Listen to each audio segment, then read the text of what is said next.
আসসালামু আলাইকুম। আমি Arif Ahmed, authorised representative, Dhaka stock exchange. আপনাদের সকলকে আমন্ত্রণ জানাচ্ছি কাই টিভির নিয়মিত স্টক মার্কেট আপডেট ব্লগে। আজকে কিন্তু এতদিন ধরে কিন্তু মার্কেটটা পড়েই আসছে এবং আজকেও এর কোনো ব্যতিক্রম হয়নি। আজকেও প্রায় ৪১ পয়েন্ট মার্কেটটা পড়ে গেল এবং টার্নওভার হয়েছে ৫৯৭ কোটি টাকা।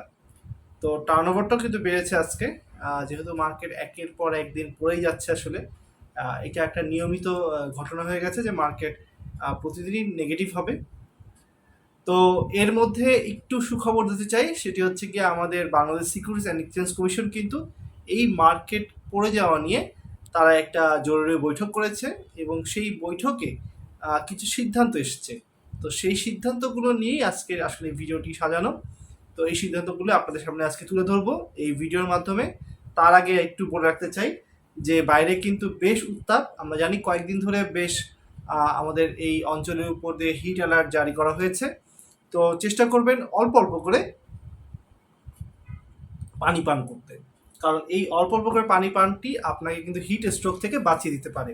আর অবশ্যই আপনার পরিবারে যারা ছোট সদস্য রয়েছে এবং বয়োজ্যেষ্ঠ যারা সদস্য রয়েছে তাদের প্রতি বিশেষ নজর রাখবেন, কারণ এই উত্তাপে তারাই কিন্তু সবচেয়ে বেশি সমস্যায় পড়তে পারে। তাই তাদের বিষয়টা আগে দেখতে হবে।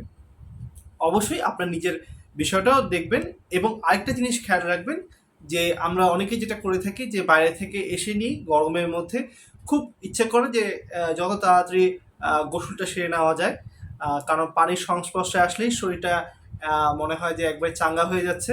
তবে এটি কিন্তু একটা বড় ভুল। তো যেটি করতে হবে সেটা হচ্ছে বাসায় এসে একেবারে রুম টেম্পারেচারে আপনার শরীরটাকে শিথিল হতে দিতে হবে। একেবারে শরীরটা যখন আপনার রুম টেম্পারেচারে চলে আসবে তারপরে আপনি গোসল করতে যান, তাহলে কিন্তু কখনো আপনি বড় কোনো সমস্যায় পড়বেন না।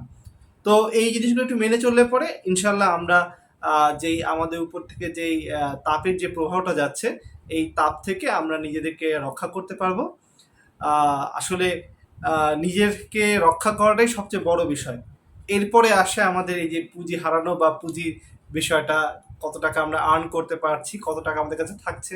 আপনি বেঁচে থাকলে পরে টাকা আসবে যাবে, তবে আপনাকে সবচেয়ে বড় বিষয় হচ্ছে কি আপনাকে বেঁচে থাকতে হবে, আপনাকে সুস্থ থাকতে হবে।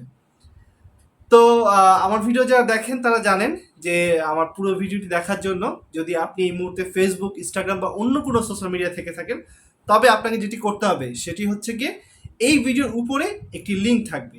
সেই লিঙ্কে ক্লিক করে খুব সহজে চলে যাবেন আমার কাইট টিভিতে।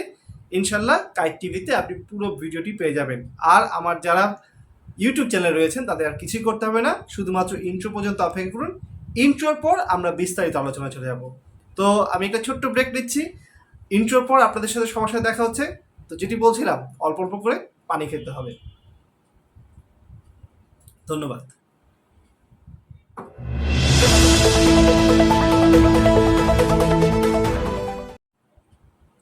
অসংখ্য ধন্যবাদ আমার ইউটিউব চ্যানেল কাই টিভিতে আসার জন্য।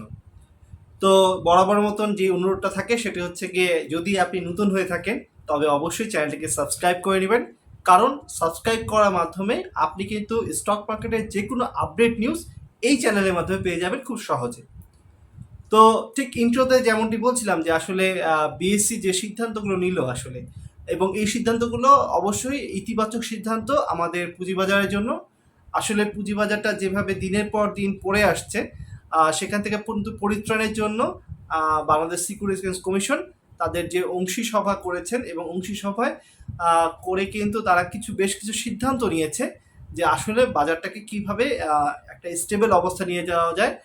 তো সেই বিষয় নিয়ে আজকের আসলে ব্লগে আমরা কথা বলবো।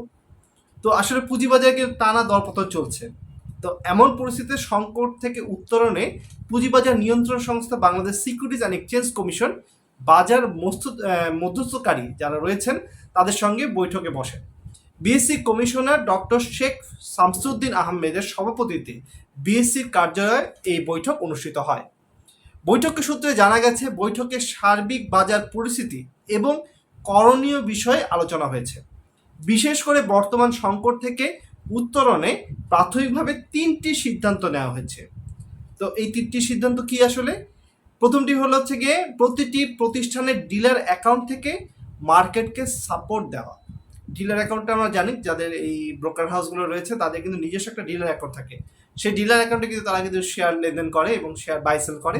তো সেইটাকে সাপোর্ট দেওয়ার কথা বলা হয়েছে, অর্থাৎ এই ডিলার অ্যাকাউন্টকে সাপোর্ট দেওয়া মানে কি, তাদেরকে বাই করার জন্য বলা হয়েছে, মানে প্রত্যক্ষভাবে যে তারা যেন এই মার্কেটটাকে সাপোর্ট দেওয়ার জন্য তারা শেয়ার বাই করে এবং বাই করলে পরে কিন্তু মার্কেট একটা সাপোর্ট পাবে। এবং দ্বিতীয় যে পয়েন্টটা সেটা বেশি কার্যকরী ভূমিকা পালন করবে মার্কেটের জন্য, যদি এটি সফলভাবে এটা অ্যাপ্লাই করতে পারে মার্কেটে, সেটা হচ্ছে ব্যাংকের ট্রেজারি প্রধানদের সাথে বৈঠক করে বিনিয়োগ সক্রিয় করা। এবং মানে বিনিয়োগের জন্য কিন্তু এই যে ব্যাংকের যারা ট্রেজারি প্রধান থাকে তাদেরই কিন্তু আসলে উদ্যোগ নিতে হয় যে না, আমরা ব্যাংক থেকে এই পরিমাণ ছাড় দিব, এই পরিমাণ অর্থ বরাদ্দ দিব, যা দিয়ে আসলে আমাদের যেসব ব্রোকারেজগুলো রয়েছে তারা যেন মার্কেটকে একটা সাপোর্ট দিতে পারে। আর ৩ নাম্বার যে পয়েন্টটি সেটা হচ্ছে মিউচুয়াল ফান্ডকে শক্তিশালী করা। এটি কিন্তু আসলে অনেক দিন ধরে বলা কথা যে মিউচুয়াল ফান্ডগুলো যদি শক্তিশালী অবস্থায় চলে যায় তখন কিন্তু মার্কেট এভাবে পড়তে পারে না, কারণ তখন মিউচুয়াল ফান্ডই কিন্তু আসলে বড় ধরনের একটা ইনভেস্টর মার্কেটের জন্য, এটা প্রাতিষ্ঠানিক ইনভেস্টর যারা কিন্তু মার্কেট পড়ে গেলে বাই করে এবং যখন মার্কেটটা অস্বাভাবিক বেড়ে যায় তখন তারা সেল করে। তো মিউচুয়াল ফান্ডগুলোকে আসলে যদি শক্তিশালী অবস্থা না নেওয়া যায় তাহলে কিন্তু মার্কেটকে সাপোর্ট দেওয়ার মতন লোক খুব কম পাওয়া যাবে। শুধুমাত্র একমাত্র আইসিবির উপর যদি ভরসা করে আমরা বসে থাকি তাহলে কিন্তু ভুল হবে আমাদের এই মার্কেট, কারণ আমাদের মার্কেট এখন অনেক বড় হয়ে গেছে। সভায় BSc commissioner doctor Sheikh Shamsuddin Ahmed বলেন, শেয়ার বাজারে অংশীজন এবং ব্রোকাররা বাজারের সাথে সরাসরি সম্পৃক্ত হয়ে কাজ করছে। আসলে ব্রোকাররা কিন্তু একেবারে বিনিয়োগকারীদের সাথে সরাসরি সামনে থেকে কাজ করে থাকে, সেটাই তিনি উল্লেখ করেছেন। নিয়ন্ত্রণ সংস্থা বিএসসি বাজারে সংশ্লিষ্টদের মতামত গুরুত্ব সহকারে মূল্যায়ন করে থাকেন এবং শেয়ার বাজারে বিভিন্ন বিষয় বাজার সংশ্লিষ্টদের মতামত এবং পরামর্শের মাধ্যমে দেশের শেয়ার বাজারে সমৃদ্ধি নিশ্চিত করাই হবে বিএসসির লক্ষ্য।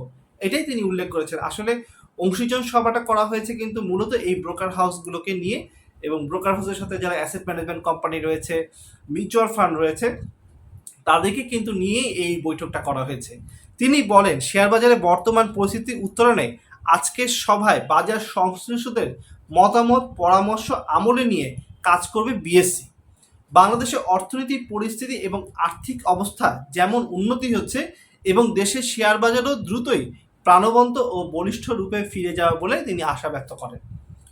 তো সকলের সম্মিলিত প্রচেষ্টায় দ্রুত বিনিয়োগকারীদের স্বার্থ ও পুঁজি সুরক্ষায় নিশ্চিত করে দেশের পুঁজিবাজার উন্নয়নে ত্বরান্বিত করার বিষয়ে আশাবাদ ব্যক্ত করেন তিনি। সভায় বিএসসির নির্বাহী পরিচালক মোহাম্মদ রেজাউল করিম শেয়ার বাজারে বর্তমান পরিস্থিতিতে বিদ্যমান চ্যালেঞ্জ সমূহকে তুলে ধরেন এবং তার করণীয় বিষয়ে আলোকপাত করেন এবং বিএসসির নিবন্ধন প্রাপ্ত প্রতিষ্ঠান সমূহকে, যেগুলো নিবন্ধন প্রাপ্ত প্রতিষ্ঠান রয়েছে যেমন হচ্ছে stock dealer, merchant bank, asset management company, mutual fund ইত্যাদি, এর মধ্যে বিনিয়োগ বাড়ানোর জন্য আহ্বান জানান। এছাড়া ব্যাংকের বিনিয়োগ বাড়ানোর বিষয়ে ব্যাংকসমূহের হেড অফ ট্রেজারিদের সাথে একটি সভা অনুষ্ঠানের বিষয় মতামত দেন তিনি। যেটা বলছিলাম যে একটা সবচেয়ে গুরুত্বপূর্ণ বিষয় হবে এই যে হেড অফ ট্রেজারিদের সাথে যখন তারা বৈঠকে বসবে, এখান থেকে একটা কিন্তু ভালো সুফল একটা আসতে পারে এই শেয়ার বাজারে, সেটি তিনি ব্যক্ত করেছেন। বৈঠকে ঢাকা স্টক এক্সচেঞ্জ ডিএসসির ব্যবস্থাপনা পরিচালক এবং ঢাকার বাজারে ব্রোকারেজ হাউসগুলোর সংগঠন ডিএসসি ব্রোকারেজ অ্যাসোসিয়েশন যেটা ডিবিএ এবং মার্চেন্ট ব্যাংক অ্যাসোসিয়েশন এবং প্রধান 10 ব্রোকারেজ হাউসের শীর্ষ নির্বাহীগণ মানে সিইওরা যারা রয়েছে তারা কিন্তু উপস্থিত ছিলেন। তো এনাদেরকে নিয়ে কিন্তু আসলে এই মিটিংটা হয়, এই বৈঠকটা হয় এবং ওই বৈঠকে কিন্তু মূলত এই 3টা সিদ্ধান্ত উঠে এসছে। তো যেটা প্রথমটা হচ্ছে গিয়ে যেটা আমি প্রথমে উল্লেখ করেছি যে ডিলার অ্যাকাউন্টকে সাপোর্ট দেওয়ার জন্য বলা হয়েছে, অর্থাৎ যেই সব ব্রোকার হাউসগুলো রয়েছে, যে সব মার্চেন্ট ব্যাংকগুলো রয়েছে, তাদের যে নিজস্ব যে মানে ডিলার অ্যাকাউন্টটা রয়েছে সেই ডিলার অ্যাকাউন্টকে সাপোর্ট দেওয়ার জন্য বলা, মানে হচ্ছে তাদের অ্যাকাউন্টে যেন শেয়ার বাই করা হয় বা মার্কেট পড়ে গেলে তারা যেন বাই স্টেবল রাখে। তো এটি হচ্ছে প্রথম। এবং দ্বিতীয়টা হচ্ছে গিয়ে এই ব্যাংকের যারা হেড অফ ট্রেজারি রয়েছে তাদেরকে কিন্তু একটা বৈঠকে নিয়ে আসার একটা পরামর্শ এসছে, কারণ যারা হেড অফ ট্রেজারি থাকেন তারাই কিন্তু আসলে সিদ্ধান্ত নিয়ে থাকেন যে ব্যাংক কত পার্সেন্ট স্টক মার্কেটে ইনভেস্ট করবে। তো তাদেরকে তাদের অনুমতির জন্যই কিন্তু অপেক্ষা করে আসলে ব্যাংকগুলো। তো তো তাদেরকে নিয়ে যদি একটা বৈঠক করা হয়, এই বৈঠকটা একটা মানে একটা ভালো একটা ফলাফল নিয়ে আসবে আমাদের পুঁজিবাজারের জন্য, এমনটাই কিন্তু ধারণা করা হচ্ছে। এবং তৃতীয় যে পয়েন্টটা সেটা হচ্ছে গিয়ে একেবারেই যেটা আসলে অনেক আগের থেকে এটা করণীয় ছিল আমাদের জন্য, যে আমাদের যারা মিউচুয়াল ফান্ডগুলো রয়েছে সেই মিউচুয়াল ফান্ডগুলোকে একটা শক্তিশালী অবস্থায় নিয়ে যাওয়া। মিউচুয়াল ফান্ডগুলোকে যদি আরেকটু স্বচ্ছ করা যায়, আর একটু জবাবদিহিতার মধ্যে আনা যায়, এবং কর্পোরেট গভর্নেন্স যদি এই মিউচুয়াল ফান্ডগুলোর মধ্যে থাকে, তাহলে কিন্তু মিউচুয়াল ফান্ডগুলোতে কিন্তু আমাদের যারা সাধারণ বিনিয়োগকারী রয়েছেন তারাও কিন্তু মিউচুয়াল ফান্ডগুলোতে ইনভেস্টমেন্ট করবে। কিন্তু এখানে যেহেতু স্বচ্ছতার একটা ঘাটতি ছিল, সুশাসনের একটা ঘাটতি ছিল, সেই কারণে কিন্তু আমাদের বিনিয়োগকারীরা বারবার এই মিউচুয়াল ফান্ড থেকে মুখ ফিরিয়ে নিয়েছে। তো সেই কারণেই মিউচুয়াল ফান্ডগুলোকে একটু শক্তিশালী অবস্থায় নেওয়ার জন্য আসলে বাংলাদেশ সিকিউরিটিজ এক্সচেঞ্জ কমিশন থেকে উদ্যোগ নেওয়া হচ্ছে, যেন মার্কেটকে যে কোনো অবস্থায়, মার্কেটে কোনো রকম আপদ বিপদ আসলে পরে এই মিউচুয়াল ফান্ডগুলো যেন একটা সাপোর্ট হয়ে দাঁড়ায়। যেমনটা আমাদের আসলে যখন আমরা দেখি যে আমাদের দেশে বড় কোনো ঝড় আঘাত হানে, তখন কিন্তু আমাদের এই সামনে থাকা যে সুন্দরবন, একেবারে আমাদেরকে কিন্তু একটা বড় ধরনের প্রোটেকশন দেয় হচ্ছে এই সুন্দরবন। সুন্দরবনের জন্য কিন্তু আমরা 70% বেঁচে যাই, আমরা যারা এই ঢাকাতে থাকি, বা আমরা এই বাংলাদেশের যে জনসংখ্যা রয়েছে, যেই সম্পদগুলো রয়েছে, সেই সম্পদগুলো কিন্তু বেঁচে যায় শুধুমাত্র এই সুন্দরবনের প্রোটেকশনের কারণে। ঠিক তেমনিভাবে আসলে আমাদের মিউচুয়াল ফান্ডগুলো কিন্তু দায়িত্ব নিতে হবে। মার্কেট যখন আসলে অনাকাঙ্ক্ষিতভাবে পড়ে যায় বা অনাকাঙ্ক্ষিতভাবে বেড়ে যায়, যদিও অনাকাঙ্ক্ষিতভাবে বেড়ে যাওয়াটা আমরা অনেক বছর আগে দেখেছি, তবে অনাকাঙ্ক্ষিতভাবে পড়ে যাওয়াটা এখন চলছে। তো এই সময়টা কিন্তু আসলে মিউচুয়াল ফান্ডগুলোকে, ইনস্টিটিউটগুলোকে, যারা প্রাতিষ্ঠানিক বিনিয়োগকারী রয়েছে তাদেরকে এগিয়ে আসতে হবে। তো আশা রাখি এই সিদ্ধান্তগুলো আসার পর মার্কেটে একটা ভালো ইতিবাচক প্রভাব পড়বে। যদিও এখন পর্যন্ত কিন্তু তার প্রভাব আমরা দেখতে পাইনি আজকের অ্যাটলিস্ট মার্কেটে। তবে এই খুব অল্প সময়ের মধ্যে যখন এটা প্রজ্ঞাপন হিসেবে সব ব্যাংকগুলোর কাছে পৌঁছে যাবে, সব প্রাতিষ্ঠানিক বিনিয়োগকারীর কাছে পৌঁছে যাবে, প্রাতিষ্ঠানিক যারা সিইওরা এসেছিলেন তারা যখন আসলে এই বিষয়ে উদ্যোগ গ্রহণ করবে, তারা যখন আসলেও এই সিদ্ধান্তগুলোকে অ্যাপ্লাই করবে মার্কেটে, তখন এই মার্কেটটা আশা করি মার্কেটটা ভালো দিকে পৌঁছে যাবে। তো এই আশা ব্যক্ত করে আজকের মতন এখানে বিদায় নিচ্ছি। আমি আরিফ আহমেদ। তবে খুব অল্প সময়ের মধ্যে আবার দেখা হচ্ছে স্টক মার্কেট আপডেট ব্লগ নিয়ে। ততক্ষণ ভালো থাকবেন, সুস্থ থাকবেন।